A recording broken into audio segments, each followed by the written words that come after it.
Live, local, late breaking. This is NewsWatch 12 at 6. It is one hot day with temperatures reaching triple digits here in the Rogue Valley. Right now we're taking a live look out at Medford, where it's still very warm tonight. And with this heat, we're also tracking thunderstorms in the region. Thanks for joining us for NewsWatch 12 at 6. I'm Samantha Cadera. Let's head right over to Storm Tracker 12 Chief Meteorologist Matt Hoffman.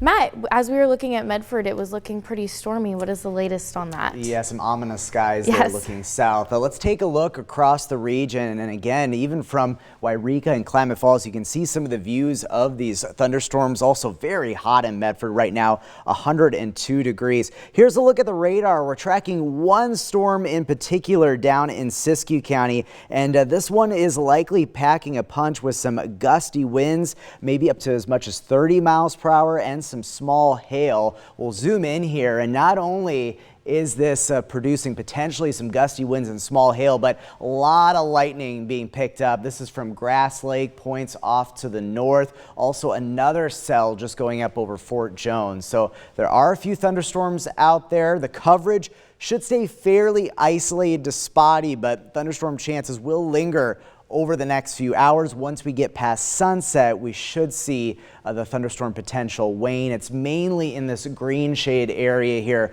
where we have the potential of a thunderstorm through this evening. Here's a look at temperatures. It is hot, 99 in Grants Pass, 89 degrees in Klamath Falls, and we're at 99 in Montague. Marine clouds and fog keeping the coast cool. That will carry into tonight. Very mild tonight as thunderstorms wrap up through the evening, down to 65 to start tomorrow in Medford, 54 degrees in Klamath Falls. It will still be pretty hot tomorrow, but it won't be as hot as today, and we're going to be tracking the potential for some more thunderstorms on your Tuesday. We'll talk about where we have the best potential for some storms, details on a red flag warning for parts of the region for tomorrow as well, and we'll look at your forecast through the rest of the week, all coming up in just a bit. Sam.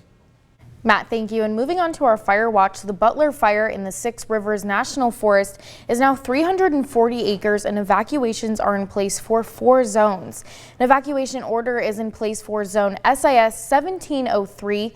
Evacuation warnings are in place for SIS 1704, 1707, and 1803A. Fire crews say reaching the fire zone has been challenging due to tough terrain. Campgrounds within the evacuation areas remain open for now, but officials are urging campers to stay alert and be ready to leave if conditions change. And the Marble Complex in the Klamath National Forest is now 375 acres. Evacuations remain in place for both the Jacket and Summit fires, which are on your screen right now. Incident Command says the Jacket fire is now in the mop-up phase, but the Summit fire continues to grow and be a challenge for firefighters.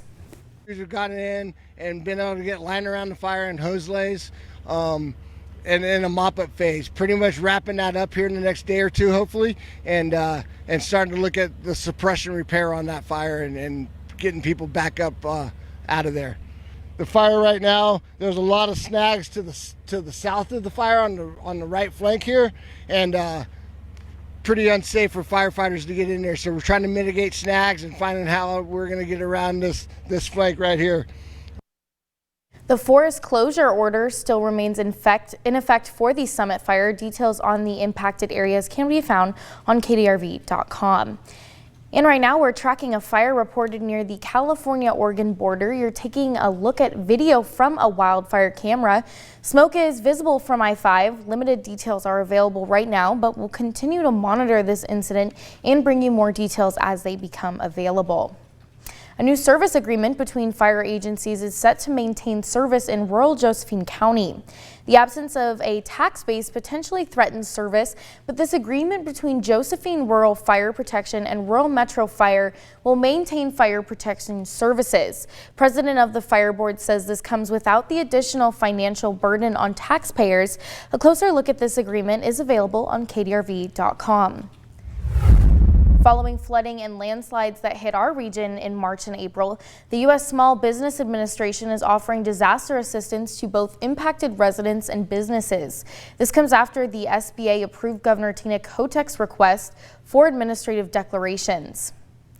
Loan types include home loans up to $500,000, business loans up to $2 million for physical damages, and EIDL for economic losses up to $2 million.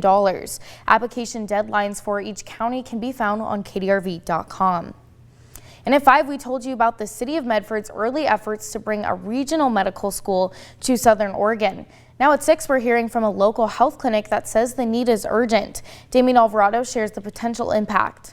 Long wait times and shrinking supply of primary care doctors, health centers across Southern Oregon are searching for long-term solutions. A medical school in Medford would be transformative for the Rogue Valley.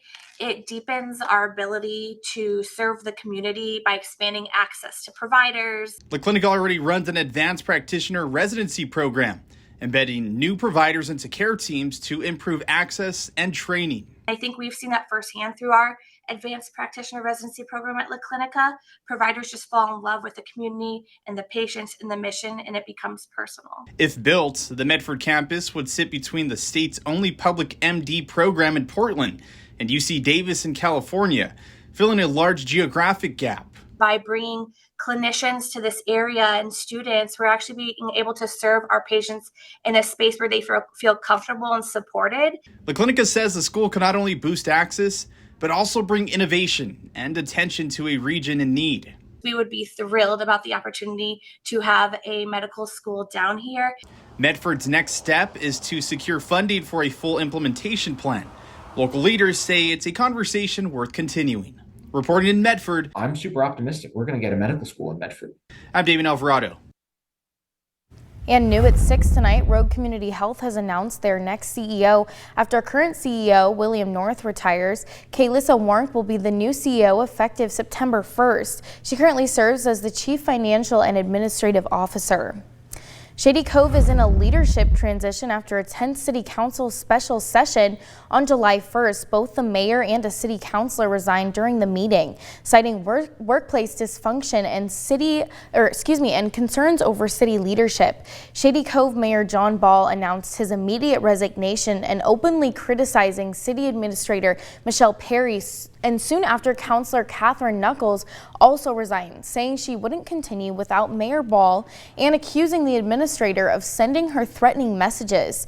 In a public post after the meeting, the city acknowledged the resignations, asking residents to remain respectful and assured the community that operations are stable as leadership changes unfold. The Oregon legislative session has ended, and there are a slew of new bills that have been passed to address Oregon's housing crisis. Brinkley Hill is breaking it down for you. Housing was a focal point during the 2025 legislative session, and a slew of House bills were passed, meaning that you're going to start to see more housing, condos, and other housing opportunities pop up around us. I'm proud of that work. I'm glad we were able to really pass some legislation that I think will spur housing innovation and help us finally start to address the housing deficit that we have across the state.